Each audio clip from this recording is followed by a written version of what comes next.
Hello, today I'll be ranking the Stone Temple Pilots albums. This was requested by Shark Eat Spy 789. Thank you for the request. Before I go further, I have done a ranking for Alice in Chains, and I've also done a ranking for Soundgarden. So if you haven't seen those rankings, definitely check them out after this video right here. So yeah, honestly, one of the more easier rankings I've done on the channel. And I'd also say that the bottom three, I'm honestly just not a big fan of. There might be a couple of decent moments off these albums, but outside of that, I've never cared for the bottom three in my ranking. But again, if you like these, if you like my bottom three, more power to you, and definitely nothing wrong with that. But for me, again, these albums have never really done a whole lot for me. But yeah, we'll be going from worst to best, and let's go ahead and dive into it. So at the bottom, we got Perdita, and if I pronounced that correctly, and so they went for a more acoustic approach with this album, and this album at the end of the day is kind of a snoozer for me. Not a whole lot stand out to me here, and also the replay value is just, and the staying power too, just not really quite there for me with this album, and easily their worst, at least in my opinion. Next we'll be moving to the second self-titled album, Stone Temple Pilots. First album with Jeff Gutt, and Jeff Gutt, he's a good singer. I have heard I did hear his band Dry Cell. I've heard that band before, and I like a few songs from that band. But with this album, there's kind of like with the previous album I was talking about. Not a whole lot stands out here, but Meadow and Roll Me Under are decent songs. But I rarely have the desire to return to anything off this album. So yeah, just for me, not a very strong album. Again, has a couple highlights, but it's definitely one of their weakest, at least in my opinion. But next we'll be moving to the final album with Scott Weiland. It is the first self-titled album. So yeah, also not a big fan of this album. And if you like this album, more power to you. Definitely nothing wrong with that. And it's definitely okay for you to like it, but also okay for me to not like it.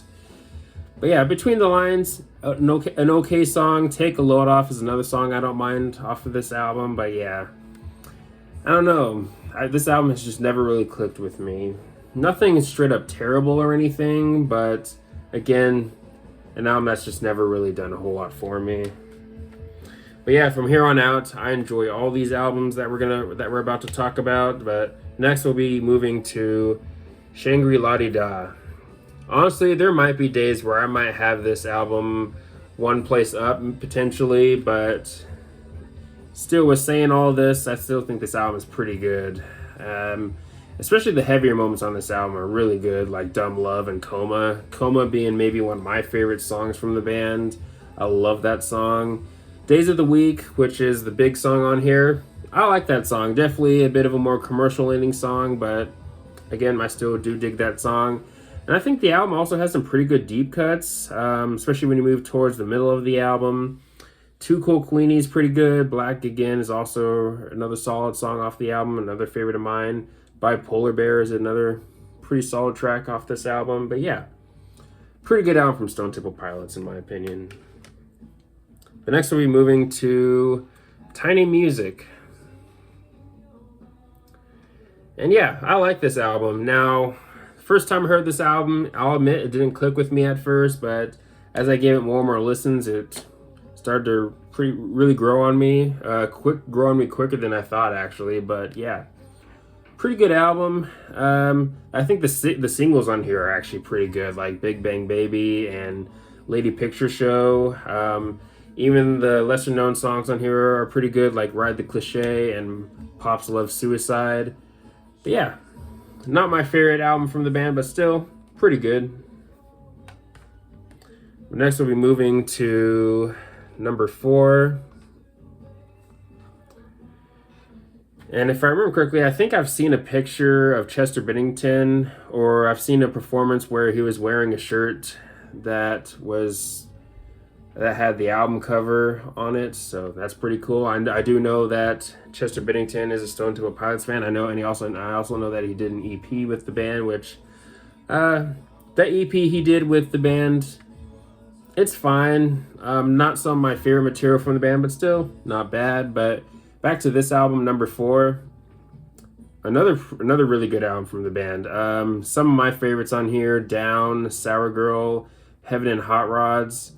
Atlanta is pretty good, but yeah, another really good album from Stone Temple Pilots.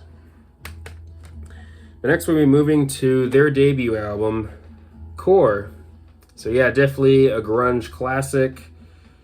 Now, I've seen the argument about whether this band is it's just grunge or post-grunge. I personally call them grunge. I think they came early enough to the scene to just call them just grunge, not post-grunge, but that's just my personal opinion. And if you were to make a big five of grunge, I think Stone Temple Pilots would definitely deserve to take that number 5 spot. But yeah, again, definitely a grunge classic, and also has some of their best work, like Wicked Garden, which is a contender for maybe being my favorite song by the band. But yeah, the singles on this album still, years later, still really good, and some of the strongest moments on the album. Plush, Dead and Bloated, Sex Type Thing, really great songs. When it comes to the lesser known songs, I really like Cracker Man and Sen. Sen being maybe one of my favorite songs on the album, but yeah, definitely a really good album, and also one of their best, I'd say. But now we'll be moving to my number 1, and it is the album Purple. Yeah, maybe one of the best albums from 1994, arguably, maybe. I mean, pretty strong album, and when it comes to grunge, maybe one of the best albums to come from the grunge movement, I'd say. I mean, the singles are still great, like Interstate Love Song and Vaseline, but kind of like with Shangri-La Da, I think this album also has some really good deep cuts. Still Remains is awesome. Silver Gun Superman, if I got the title right, I really like that song. Unglued is also another really good song. Big Empty, another favorite of mine off the album, and also maybe one of my favorite Stone Temple Pilots songs. Meat Plow is a solid way to open up the album, but yeah, can't say enough good things about this album. Definitely really good. But yeah, that is my number 1, Purple. So yeah, that is my ranking of the Stone Temple Pilots albums. Let me know your thoughts on my ranking. Do you agree or disagree with some of my placements? Again, let me know your ranking in the comment section below. Let me know favorite or least favorite songs or albums from the band and all the good stuff. But anyways, thanks for watching. Please leave a comment and a like, subscribe. Have a nice day, and take care.